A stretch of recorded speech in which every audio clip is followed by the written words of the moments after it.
8:02 de la mañana, estamos de regreso en Altavoz, estamos en Vital Radio 91.1 y también en Movistar Televisión Canal 33 y Canal 733 HD.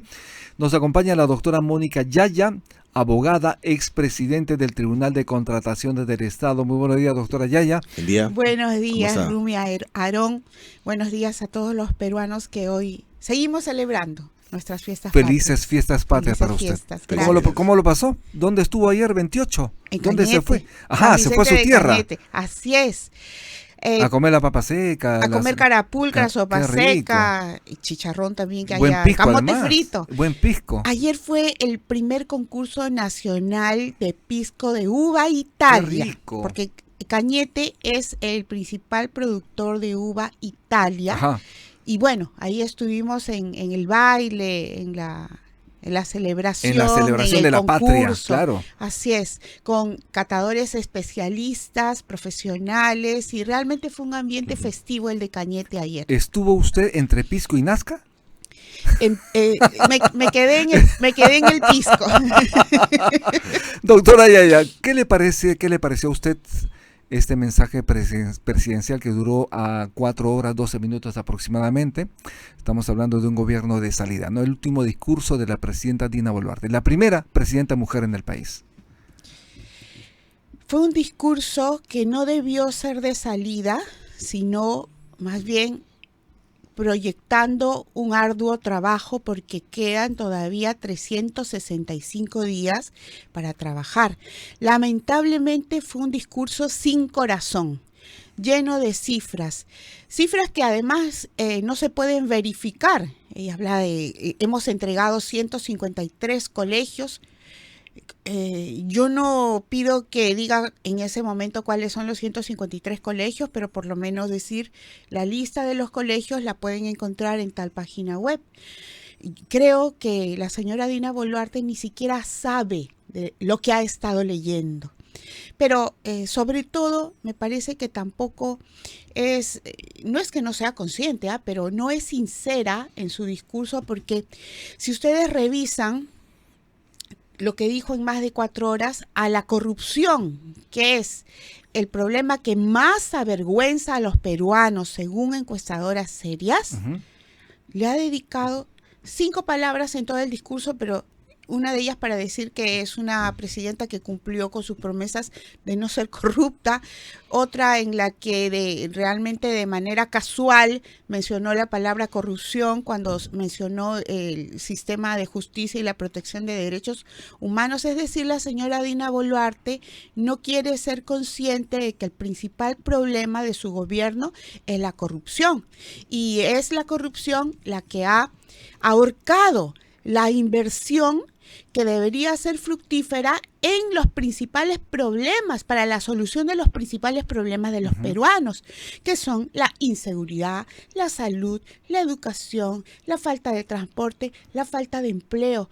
En general, no ha sabido tomar el toro por las astas para brindar confianza no solamente a los inversionistas, que ya es un tema importante, sino también no ha tomado el toro por las astas, no ha sabido asumir los grandes problemas del país para dar esperanza a los peruanos y a los jóvenes, y a ese más de 500,000 de peruanos que durante su gestión se ha ido de nuestro país. Cuando la presidenta habla de tener un crecimiento entre 3,1 y 3,5% para este año, lo dice como si fuese un logro increíble. Sin embargo, esto es insuficiente para generar empleo, como usted bien lo sabe.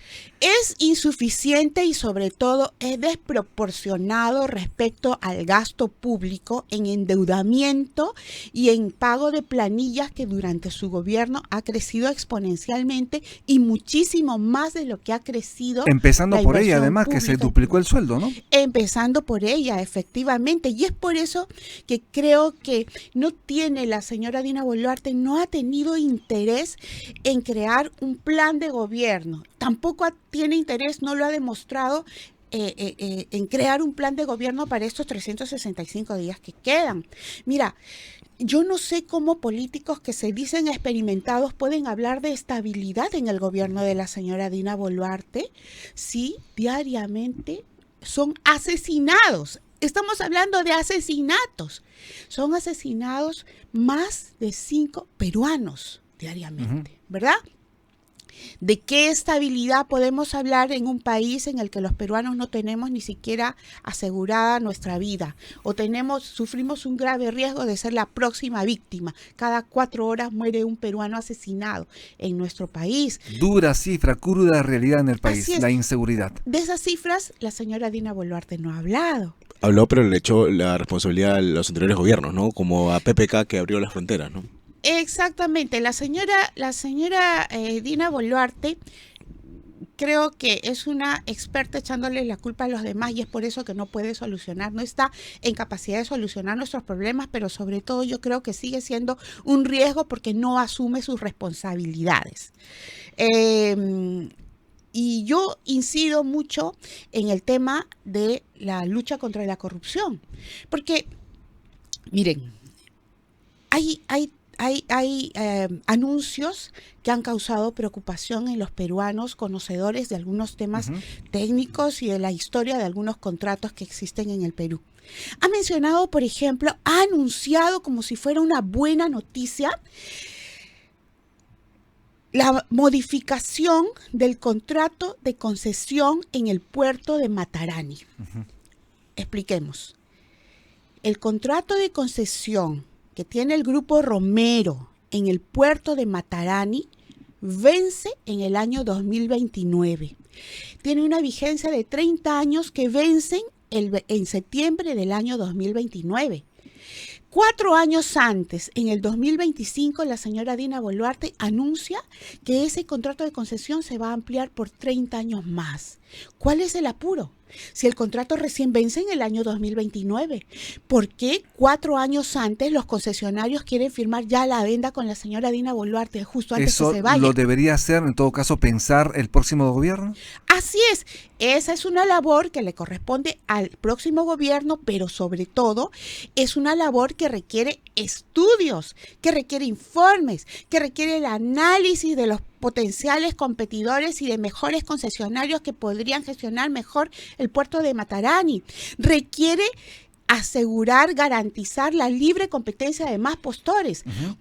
Yo le pregunto aquí a la señora Dina Boluarte, ¿cuál es la razón por la que ella está interesada 4 años antes que venza el contrato de concesión en Matarani en firmar una adenda por 30 años más? ¿Qué es lo que ella recibe a cambio? ¿Huele a corrupción? Lo digo directamente. El olor es enorme a corrupción. Exactamente. Allí estoy segura que hay corrupción. La señora Dina Boluarte no se ha referido a otros temas que debería preocuparle en la protección de la soberanía nacional. El tema del puerto de Chancay se está haciendo la sorda. La empresa Cosco Shipping sigue haciéndose la tonta con la firma del contrato de concesión. No tenemos contrato de concesión firmado con Cosco Shipping, de tal manera que Cosco Shipping prácticamente se ha adueñado del terreno que es propiedad del Estado sobre el cual ha construido la infraestructura de Chancay. Entonces, la señora Dina Boluarte se niega a tomar el toro por las astas en materia de corrupción. Con eso nos ayudaría mucho. En materia ferroviaria, por ejemplo, también anunció, digamos, los estudios, los inicios de construcción de trenes de cercanía. Sin embargo, no menciona el tren de cercanía que ha propuesto el alcalde de Lima con los trenes que han llegado del Caltrain, de California, en Estados Unidos. O sea, en su discurso presidencial tampoco ha estado allí estos trenes que evidentemente ya están en Lima. Y que nos han significado un endeudamiento de un gasto de 800 millones de dólares. Porque lo que solicitó el señor López Aliaga al Consejo Regional para recibir esa donación, que yo la sigo poniendo entre comillas, fue de 200 millones de dólares, que son 800 millones de soles. Es decir, ¿el gobierno no contempla la presencia de esos trenes dentro del plan ferroviario del país? No creo que no los contemple. Porque no estuvo en su discurso. Yo creo que no los ha querido mencionar. porque evidentemente es una situación difícil para ella, dado que su ministro de Transportes, y creo que en este caso con razón, ha pedido la garantía de que estos trenes realmente tengan la operatividad con los estudios previos necesarios. Porque lo que solicita en este caso el Ministerio de Transportes es que se cumplan algunas normas de transparencia, ¿no? Por ejemplo, ¿cómo van a operar esos trenes? ¿Quién va a ser el concesionario? ¿Se va a ampliar el contrato de concesión con quien tiene la ruta del Chosica a Huancayo? Si se va a ampliar ese contrato de concesión para que se ejecute también el servicio Lima-Chosica-Lima, ¿por qué no hubo previamente, por qué no hubo un estudio como para garantizar la competitividad en una licitación que nos traiga quizás un mejor proveedor, un mejor concesionario?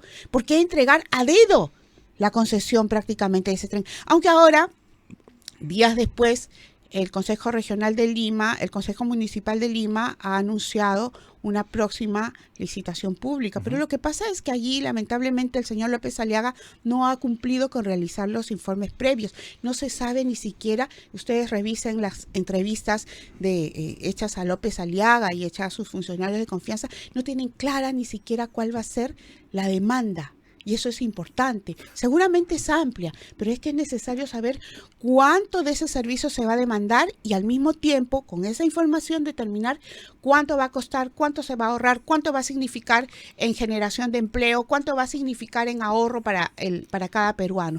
Esos estudios no se han hecho. Sobre esto y mucho más vamos a hablar luego de la pausa, ¿le parece? Gracias. Estamos con la doctora Mónica Yaya, abogada, expresidenta del Tribunal de Contrataciones del Estado. Haremos la pausa en altavoz, ya regresamos.